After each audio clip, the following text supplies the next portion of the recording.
Hello students, I am Seema Kushwaha from physics department. आज हम पढ़ेंगे बोस-आइंस्टीन सांख्यिकी।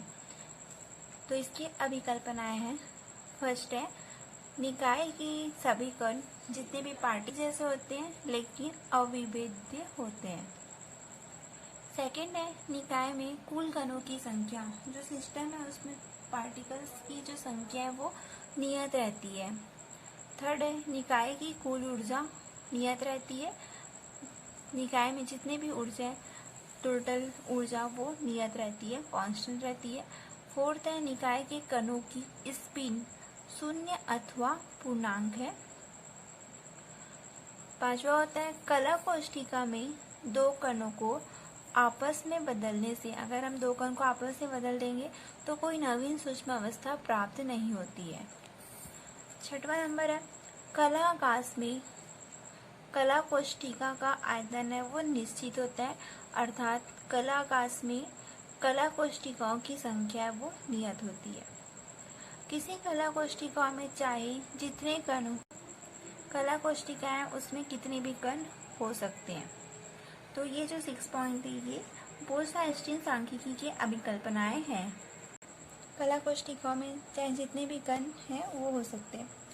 मानव एन है वो सर्वसम, आइडेंटिकल तथा अविभेद्य इंडिस्टिंग्विशेबल कणों जिनका चक्रण शून्य अथवा पूर्णांक है, जैसे फोटॉन हो गया, उससे मिलकर बना एक निकाय है। ये जो कण है वो एच म्यू क्वांटा में विभिन्न ऊर्जा ग्रहण कर सकते हैं। ये जो कण है वो एच म्यू क्वांटा में अलग अलग प्रकार की जो एनर्जी विभिन्न ऊर्जा उसको ग्रहण कर सकते हैं, अर्थात ये कण होंगे H mu, 2h mu, 3h mu dash dash ऊर्जा की विभिन्न अवस्थाओं में पाए जा सकते हैं। और जो H mu, 2h mu, 3h mu है वो विभिन्न अवस्थाओं में पाए जाते हैं।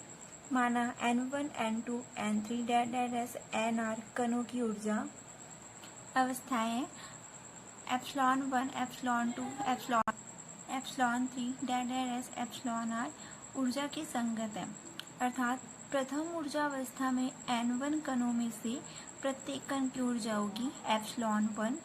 द्वितीय ऊर्जा अवस्था में N2 कणों में से प्रत्येक कण की ऊर्जा होगी एप्सिलॉन 2। ऊर्जा एप्सिलॉन 1, एप्सिलॉन 2, एप्सिलॉन 3 आदि एच म्यू का पूर्ण गुणांक है, जहाँ एच है वो प्लांक कांस्टेंट है, प्लांक नियतांक है, तथा म्यू विकिरण की आवृत्ति है। कणों की कुल संख्या n और निकाय की कुल ऊर्जा E है वो नियत है। हमें संतुलन अवस्था में ऊर्जा वितरण फलन प्राप्त करना है, तो सांख्यिकी के विधि के अनुसार संतुलन अवस्था में वितरण वही होगा जिसके लिए प्रायिकता है वो अधिकतम होगी। क्वांटम सांख्यिकी के अनुसार चूंकि कोई भी मापन है वो यथार्थता से नहीं किया जा सकता, अतः यह कहना है कि आरवी ऊर्जा अवस्था में NR कणों में से प्रत्येक कण की ऊर्जा है वो एप्सिलॉन RE होगी, जो कि गलत है। जो क्वांटम सांख्यिकी उसके अनुसार कोई भी मापन यथार्थता से नहीं किया जा सकता, और यह भी कहना कि आरवी ऊर्जा अवस्था में एनर्जी स्टेट में NR कणों में से प्रत्येक कण की जो ऊर्जा होगी वो एप्सिलॉन RE होगी, तो वो गलत है। वास्तव में NR कणों में से प्रत्येक कण की ऊर्जा एप्सिलॉन R ऊर्जा के आसपास विभिन्न ऊर्जा स्तरों में होगी, मतलब एप्सिलॉन R जो एनर्जी उसके आसपास विभिन्न ऊर्जा स्तर, मतलब अलग अलग ऊर्जा स्तर। यहाँ पे जो NR कण है उसमें प्रत्येक कण की जो एनर्जी है एप्सिलॉन R वो ऊर्जा के आसपास, मतलब विभिन्न ऊर्जा स्तर, मतलब अलग अलग ऊर्जा स्तरों में होगी। सपोज माना G1, G2, G3 डैश यार प्रथम, द्वितीय व यहाँ पे हम ले लेते हैं NV या RV ऊर्जा अवस्था के ऊर्जा स्तरों की संख्या है, अर्थात GR ऊर्जा अवस्था एप्सिलॉन R की अप्रभावित, एप्सिलॉन R है उसकी अप्रभावित है, जो कि बोस-आइंस्टीन सांख्यिकी में सभी क्वांटम अवस्थाओं की पूर्व प्रायिकता है वो समान होती है। अतः हम कह सकते हैं कि जी आर समान ऊर्जा की क्वांटम संख्याओं की संख्या है।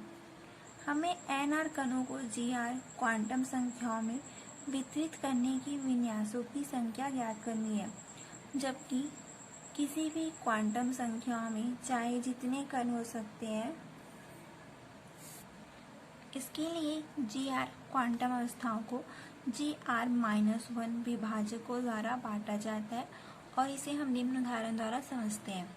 सपोज यहाँ पे डायग्राम में एन आर इक्वल टू 22 सफ़ेद जिसमें ब्लैक डॉट नहीं है, तो एन आर इक्वल टू 22 सफ़ेद तथा जी आर -1 इक्वल टू 10 जो काली गेंदें हैं एक रेखा में रखी गई है। यह माना जाता है कि जी आर -1 काली गेंदें कुल जी आर इक्वल टू 11 रिक्त स्थानों को अलग करती है।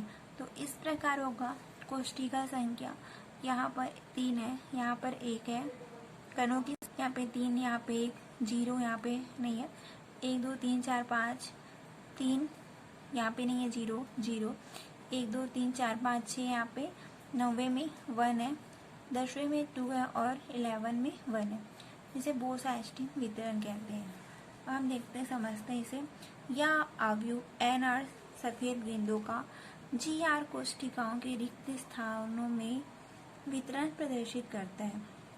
चित्र से स्पष्ट है कि 10 है वो काली गेंदें, यहाँ पे 10 काली गेंदें, 22 सफेद गेंदों को 11 कोष्ठिकाओं में बांटती है और 22 जो सफेद गेंदें है उसको 11 कोष्ठिकाएं 1 2 3 4 5 ये हो गया 1 2 3 4 5 6 7 8 9 10 11। तो 22 सफेद गेंदों को 11 कोष्ठिकाओं में बांटती है।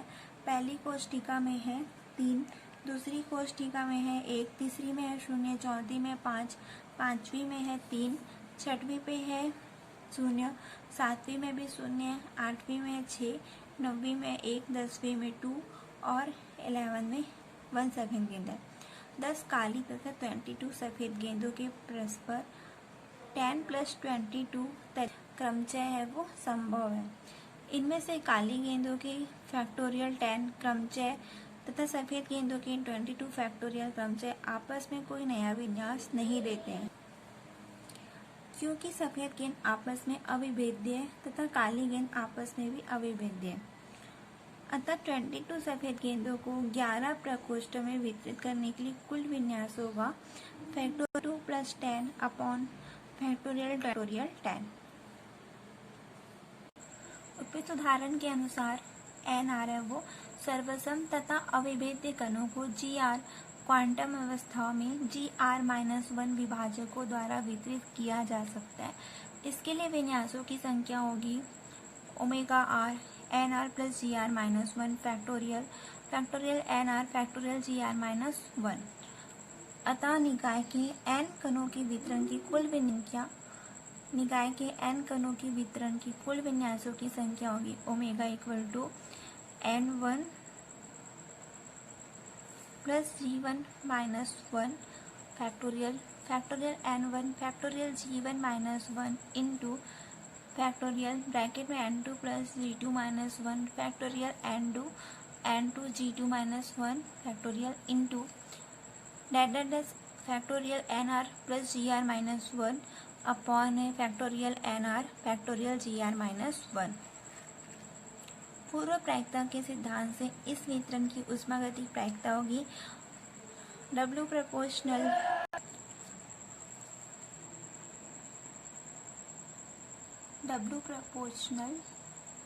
ओमेगा, तो W इक्वल टू हो जाएगा N1 G1 -1 factorial upon N1 factorial G1 -1 factorial N2 plus G2 -1 upon factorial N2 factorial G2 -1 into into NR factorial NR plus GR -1 upon factorial NR factorial GR -1 into नियतांक। अब इस वाले equation पे हम दोनों ओर लघुगणक लेने पर यह हो जाएगा log EW equal to summation R log e N are plus ji are minus 1 factorial minus log N are minus log e G are minus 1 plus constant. चूँकि N are plus ji R greater than 1, therefore N are plus ji are minus 1 को लगभग N are plus ji R के बराबर माना जा सकता है। तो log e W equal to होगा, चूँकि N are plus ji R greater than 1, therefore N are plus ji are minus 1 को लगभग N are plus ji R के बराबर माना जा सकता है। तो यहाँ पर हो जाएगा log e W equal to summation R log e bracket पे factorial N are plus ji are minus factorial log E N R minus factorial log e bracket पे G are minus 1 plus constant. इसे हम equation 1 लिखेंगे। चूँकि N are है और जी are है वो बहुत अधिक है, अतः स्टिरलिंग के सूत्र से होगा factorial log E N equal to N log E N minus N से log E N factorial N are plus ji are equal to हो जाएगा। यहाँ पे हम फार्मूला लगाएंगे इक्वेशन 1 में, तो ये हो जाएगा N R plus ji are log e bracket पे N R plus ji are minus bracket पे N R plus ji are.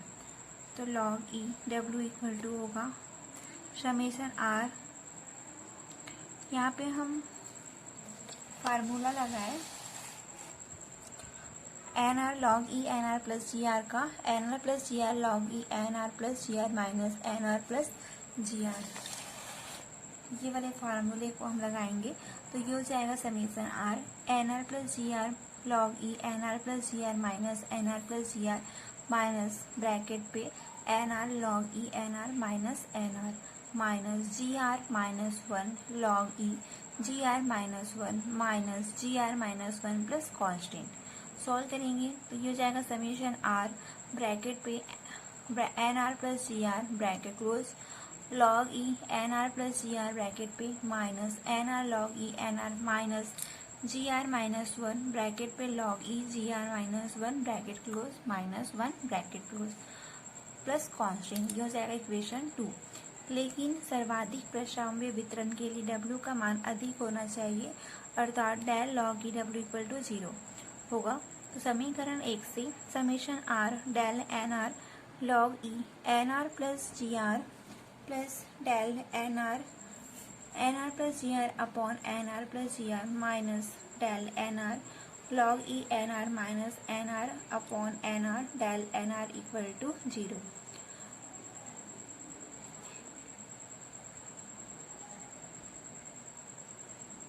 क्योंकि किसी भी ऊर्जा अवस्था के ऊर्जा स्तरों की संख्या नियत है। यहाँ पे ये है समीकरण 2 से। समीकरण 2 पे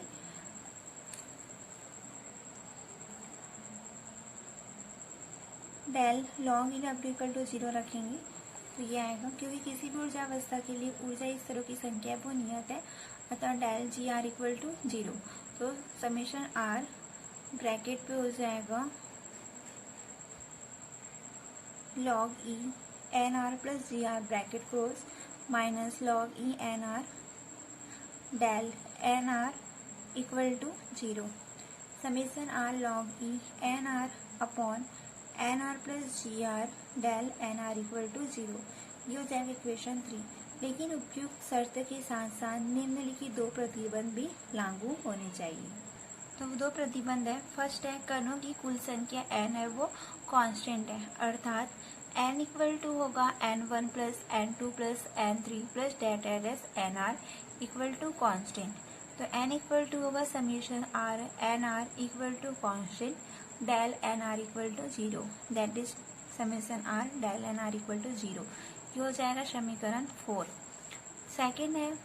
सेकंड प्रतिबंध है नियत ताप पर निकाय की संपूर्ण ऊर्जा E है वो नियत रहती है, अर्थात E इक्वल टू होगा n1 summation 1 plus n2 summation 2 plus n3 summation 3 plus date s n r summation r equal to constant. तो E इक्वल टू हो जाएगा summation r N r summation r equal to constant del equal to 0 summation r del n are equal to 0। ये हो जाएगा equation 5। Alpha से चालू कर।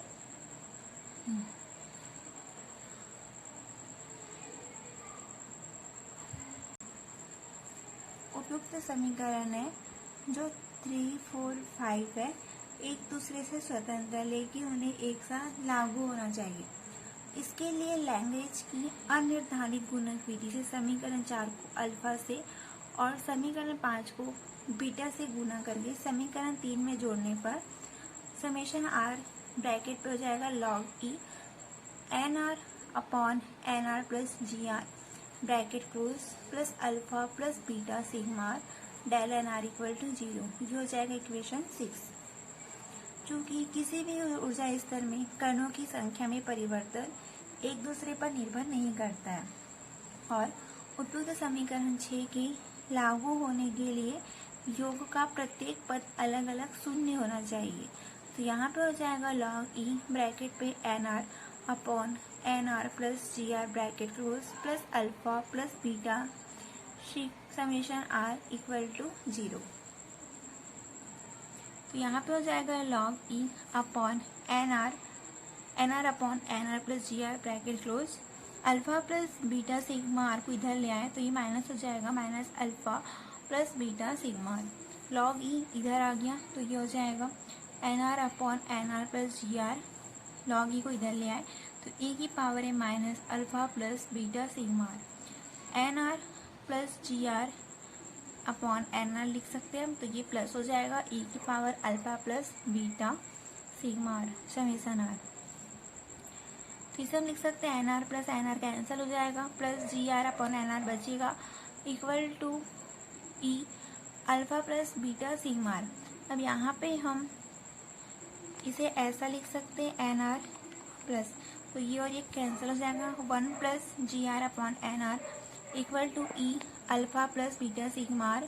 तो इस 1 को हम इधर ले आए तो ये हो जाएगा माइनस तो ये हो जाएगा एन आर ये जी आर इधर आ गया तो जी आर अपॉन ई की power alpha plus beta sigma r -1 हो जाएगा। ये यदि निकाय परमताप T पर ऊष्मीय संतुलन में है जो निकाय है वो टेम्परेचर T पर ऊष्मीय संतुलन में है तो नियतांक B का मान 1/kT होता है जहाँ Kf बोल्ट्जमैन नियतांक है। तब उपयुक्त समीकरण से होगा N are equal to G R E की power alpha plus epsilon are upon KT -1। तो एन आर इक्वल टू हो जाएगा जी आर ए ई की power epsilon are upon KT -1। ये हो गया इक्वेशन 7 जहाँ ई की पावर अल्फा इक्वल टू ए नियतांक है क्योंकि अल्फा कणों की कुल संख्या का गुणांक है। जो अल्फा है वो कणों की कुल संख्या का गुणांक है जो कि ताप पर निर्भर नहीं करता है।